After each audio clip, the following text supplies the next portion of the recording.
Hello and welcome to Grognard Solo Gaming. I am the Grognard, and today we are participating in the July Sci-Fi Solo Big Show that is a round-robin solo gaming event started by Matthew from the Grey Army Gaming channel.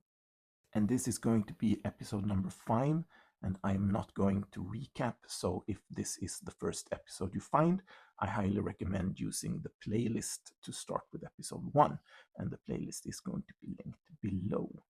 So, as I was looking for a system to use for this session, I realized I don't own a single sci-fi TTRPG, but I do own the Game Master's Apprentice Sci-Fi deck for some reason. So I decided to use that, a super simple roll under with a D100 system, and also a D6 Oracle. And I will put those on the screen now. Unfortunately, or maybe not unfortunately, this episode is going to be a bit different because, like the true professional that I am, I tried to film my episode with a camera that it turned out didn't have enough storage.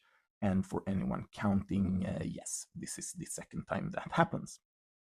Now, normally that would mean I would simply have to re-record the session, but this time I really didn't want to because then the outcome would have been lost and I really liked the outcome. So what I did instead was that I wrote down all the events the way I would normally journal a solo session, and then I used that to create more of a narrative text.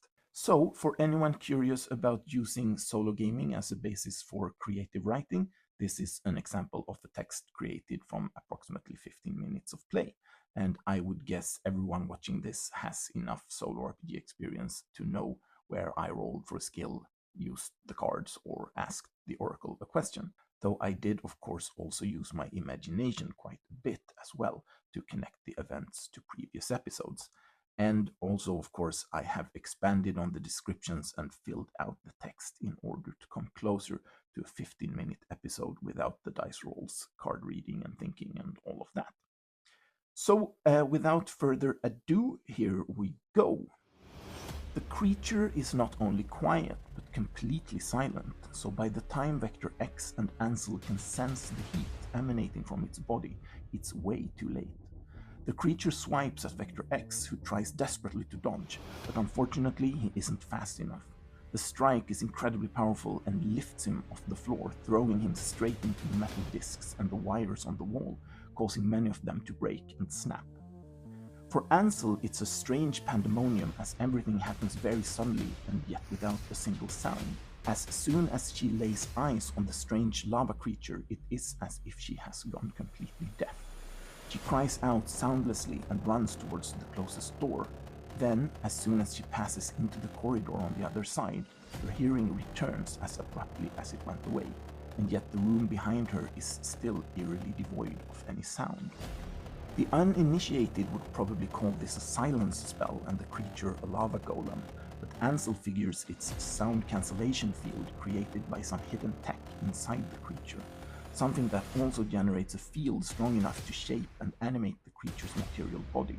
And no doubt it is part of whatever defense protocol this ancient structure booted up as they stepped inside.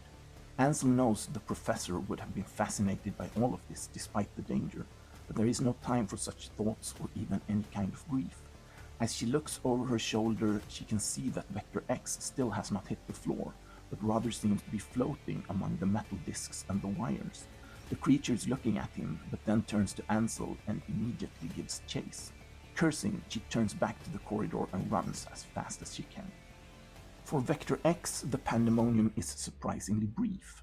As soon as he hits the metal discs and the wires, time seems to simply stop. The pain from the strike and the crash goes away.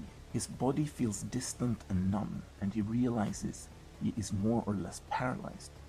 But that his mind still seems to be working normally.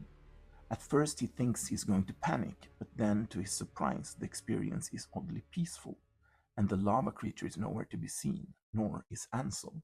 Vector X then realizes that he's only seeing things with his bionic eye, and that he can in fact move that eye, but no other part of his body. Looking around, he can see the wires and the discs also frozen in time, but there is also something else. A faint bluish light that seems to be leaking out of the wires. Many people would foolishly call this mana, but as a member of the Underfolk, Vector X knows that it is an ancient technology that freezes photons in a binary state to encode data into light. Essentially only zeros and ones, but in such unfathomable quantities that the whole library of Telenar could be easily stored in but a speck of this beautiful bluish light.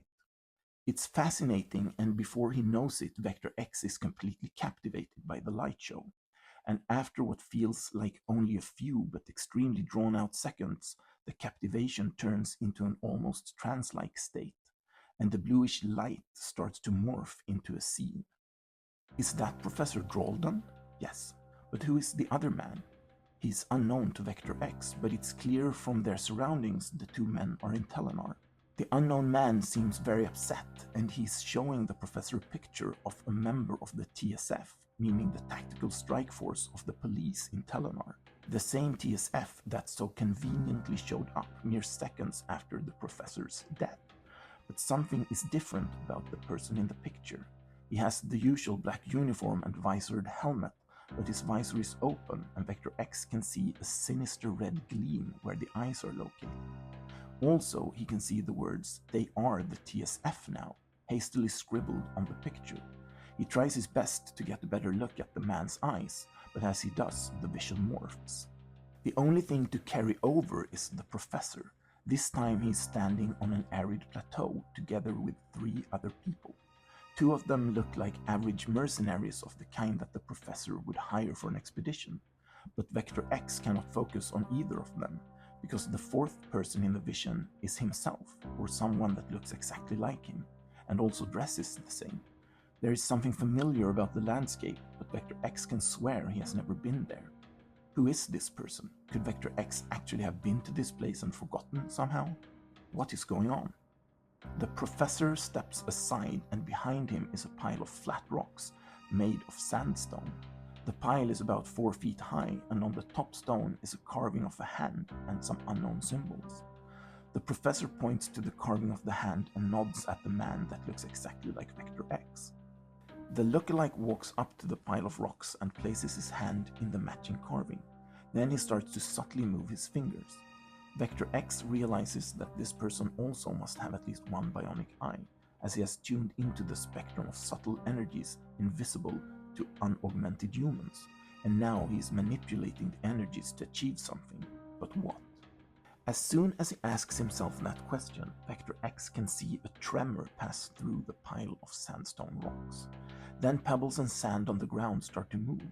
Vector X has been so bewildered by what he has seen that not until now does he realize that he isn't actually in the scene, that he has no body, and cannot feel the earth start to shake, nor is his bionic eye able to send auditory data to his brain, and therefore there is no sound. The professor and the other 3, however, can both hear and feel what is going on, and as the ground starts to shake violently, they struggle to stay upright. Then, suddenly, the shaking stops. The men look at each other, then to the ground, and then they are suddenly gone. Vector X is able to see some kind of a semi-transparent barrier expand at an incredibly rapid pace, like a bubble from the pile of rocks. What the hell was that? Did it sweep the others away, or obliterate them? The ground begins to shake again, then to break. Crystal and lava start to erupt from the ground. Then the vision changes. Again, the professor seems to be the anchor of the scene. He stands, wounded, at the edge of the distortion field. The enormous crystalline monolith in the middle of the lava lake has risen fully from the ground, leaving it looking much as it did when Vector X, Ansel, and JL entered it. And that would probably mean the rapidly expanding bubble in the previous vision was the distortion field. But Vector X's attention can't remain on the distortion field, the fantastical ancient structure, or even on the bleeding Professor Drolden. His attention is instead drawn to the people on the ground, or rather one of them. His lookalike, the person that very well could be he himself, lies seemingly lifeless on the ground. His only apparent injury is the fact that his bionic eye has burned in its socket. It seems it was destroyed by the distortion field, as if its effect targeted the eye specifically. Are they related, his bionic eye and this sight? It certainly seems that way. But how and why? There is only one person who would know. Vector X looks up at the professor, and suddenly it is as if they are looking at one another. Drolden speaks frantically, but the vision has no sound. Vector X tries to read the professor's lips and thinks he's able to make out the words they, TSF, stop, one way, or maybe only way. The professor points to the monolithic structure in the middle of the lava lake, but as Vector X turns to look, the vision ends and he suddenly finds himself mid-air surrounded by wires and metal discs. Then time returns to normal, leaving him crashing painfully to the metal floor. The pain from the lava creature's strike is overwhelming, but Ansel probably needs help. So gritting his teeth and holding his injured ribs, Vector X gets to his feet and stumbles towards the door that is closest to where he last saw Ansel. And that was it. So, flashback episode, I guess, and so many questions. Hopefully someone will be able to answer them, so the best of luck to all future contributors. And a big thank you to Matthew for setting up the July Sci-Fi Solo Big Show, and also to all the other participants. And of course, thank you for watching, and hopefully I will see you in one of my other videos.